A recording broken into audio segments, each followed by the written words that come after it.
कमरा number 209 register में लिखा आखिरी नाम। बारिश की रात थी। लखनऊ रेलवे स्टेशन पर एक पुरानी टैक्सी खड़ी थी जो आधे घंटे से एक ही जगह रुकी थी। ड्राइवर बैठा सा बैठा ऊँघ रहा था, लेकिन अचानक खिड़की पर किसी ने दस्तक दी। वो चौंक कर उठा। एक लड़का था, भीगा हुआ, हाथ में एक छोटा ट्रॉली बैग और एक डायरी दबाए हुए। हजरतगंज होटल जाना है, कमरा बुक है, उसने कहा। ड्राइवर ने कुछ बोले बिना सिर हिलाया और गाड़ी स्टार्ट कर दी। रास्ते में लड़के ने अपना नाम बताया, अद्वैत राठौर, इलाहाबाद यूनिवर्सिटी से रिसर्च स्कॉलर। वह लखनऊ रिसर्च प्रोजेक्ट के लिए आया था और होटल हेरिटेज इन में उसका कमरा बुक था, कमरा नंबर 209। हेरिटेज इन हजरतगंज की एक पुरानी हवेली को होटल में बदला गया था। सामने से देखने में खूबसूरत, लेकिन अंदर जाने के बाद कुछ था जो असहज कर देता था।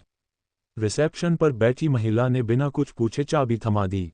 शायद उसे पहले ही बताया गया था कि अद्वैत आ रहा है। अद्वैत ने कमरा नंबर 209 खोला।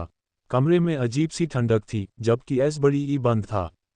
पर्दे हिले हुए थे, जैसे किसी ने कुछ पल पहले उन्हें सरकाया हो। वह हल्का मुस्कुराया, पुरानी बिल्डिंग है, हवा चल रही होगी। लेकिन पहली रात ही कुछ गड़बड़ हुआ।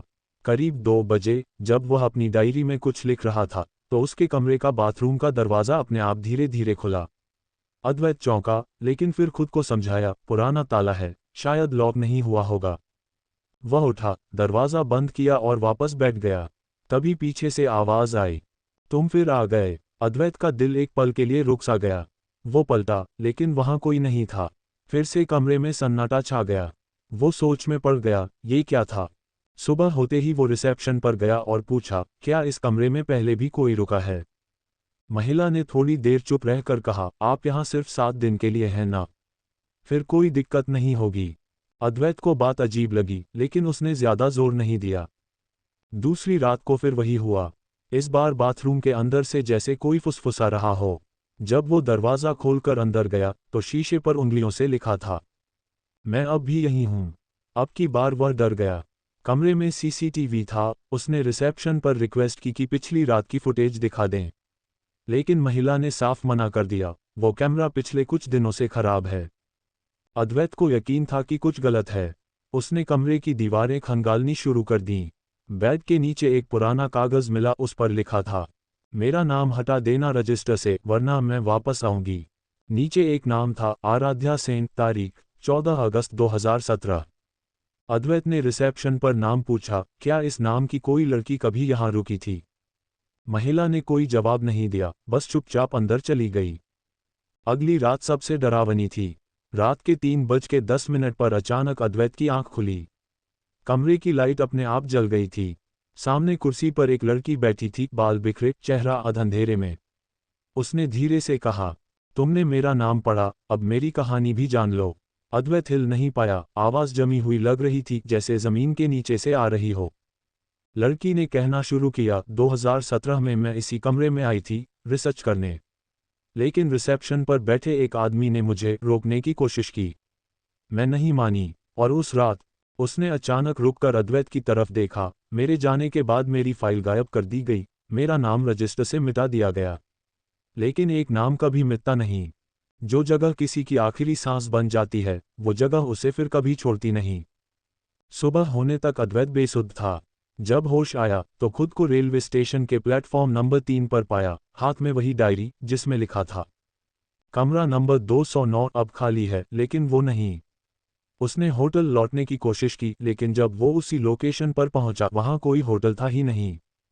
सामने सिर्फ एक पुराना टूटा दरवाज़ा और एक बोर्ड, हेरिटेज इन, बंद किया गया 2018 में। पुलिस रिकॉर्ड में आराध्या सेन का कोई जिक्र नहीं मिलता, लेकिन होटल के पुराने स्टाफ की एक रिकॉर्डिंग आज भी वायरल है, जिसमें वह कहता है, हमने सिर्फ उसका नाम मिटाया, लेकिन वो खुद को मिटा नहीं पाए। अगर तुम भी कभी हेरिटेज इन के आसपास जाओ और तुम्हारे हाथ में कोई पुरानी डायरी मिले, तो पन्ने पलटने से पहले सोच लेना, क्योंकि अगला नाम तुम्हारा हो सकता है। 209 की डायरी, पन्ना नंबर 2। कभी कभी कुछ जगहें खुद नहीं डरावनी होती, उन्हें डरावना बना देता है वो जो वहां पीछे छूट जाता है। 14 अगस्त की रात की वो घटना भुला पाना असंभव था। अद्वैत भले ही रेलवे स्टेशन पर उठ गया था, लेकिन उसकी डायरी उसके पास ही थी, भीगी हुई, थोड़ी जली सी, लेकिन सबसे डरावनी बात यह थी कि उसमें एक नया पन्ना जुड़ चुका था जिसे उसने कभी लिखा ही नहीं था। उस पन्ने पर लिखा था, अगर तुम सच में जानना चाहते हो कि आराध्या को क्या हुआ था, तो उसे वहीं ढूंढो जहां वो आखिरी बार हंसी थी।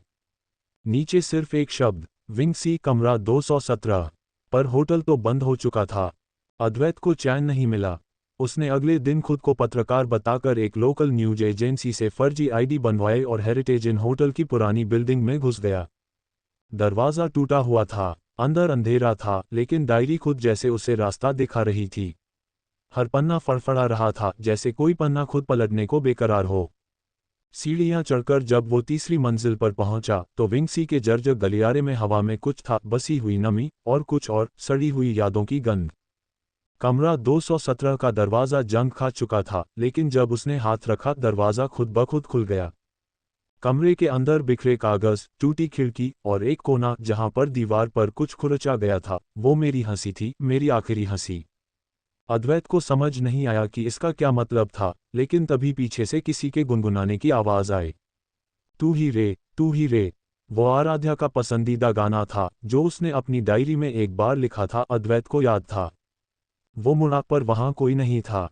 लेकिन अब कमरे का दरवाज़ा बंद हो चुका था। फोन में सिग्नल नहीं था। अचानक खिड़की से किसी लड़की के कूदने की आवाज़ आई, लेकिन जब अद्वैत दौड़कर नीचे झांका, तो वहां कुछ भी नहीं था।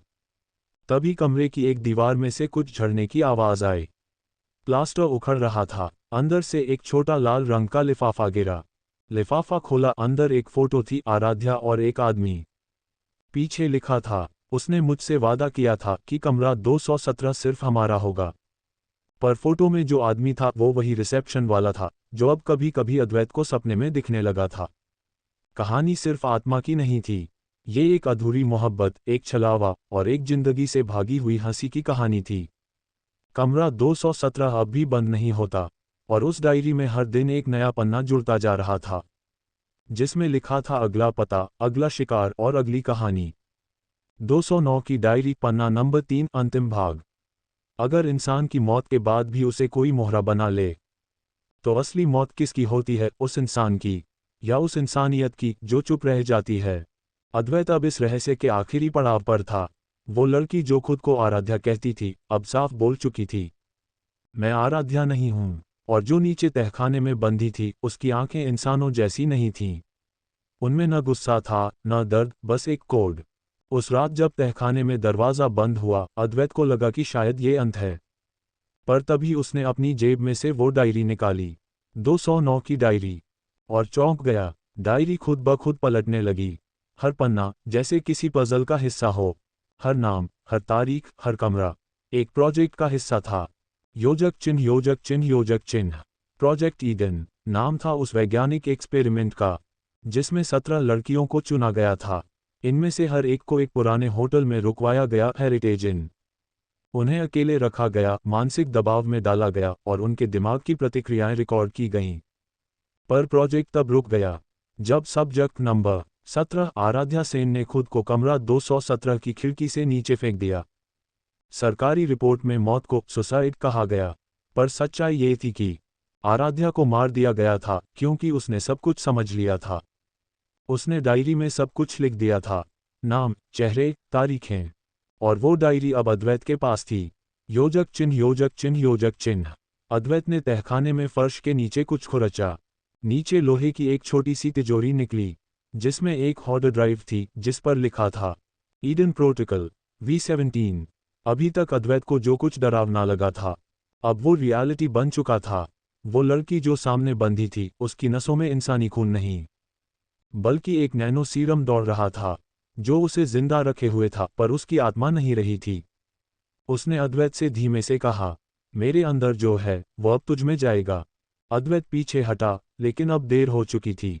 तहखाने में एक पुराना प्रोजेक्टर चल पड़ा। दीवार पर किसी लैब का वीडियो चला।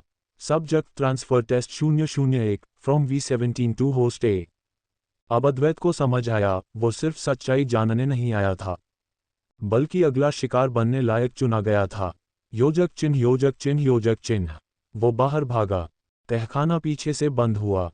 बुक स्टोर अब मौजूद ही नहीं था, उसकी जगह एक बंद प्लॉट था जिसके बोर्ड पर लिखा था गवर्नमेंट प्रॉपर्टी अंडर सर्वेलेंस। अद्वैत भागता रहा, दौड़ता रहा, लेकिन अब डायरी उसके कंट्रोल में नहीं थी। हर सुबह उसमें एक नया पन्ना जुड़ता बिना किसी ने लिखे। एक रात उसे अपने कमरे की अलमारी में कुछ सरकने की आवाज़ आई। वो गया, खोला, अंदर वही बंधी हुई लड़की अब सीधे उसे घूर रही थी। उसने कहा, ईडन को जिंदा रहना है और तेरा शरीर अब मेरा है। योजक चिन्ह योजक चिन्ह योजक चिन्ह। अब से अद्वैत नहीं रहा। अब से 209 की डायरी खुद को नहीं लिखती, उसे कोई और लिख रहा है। जिस दिन तुम ये कहानी पढ़ रहे हो उसी दिन डायरी में एक नया नाम जुड़ चुका है। नाम तुम। योजक चिन्ह योजक चिन्ह योजक चिन्ह। कहानी समाप्त नहीं हुई, क्योंकि जब तक कोई आखिरी पन्ना न फटे डायरी बंद नहीं होती। 209 अब एक कमरा नहीं, एक सिस्टम है जिसका दरवाज़ा आज भी खुला है। बस तुम्हें उसकी चाबी मिलनी चाहिए, या शायद वो चाबी तुम ही हो।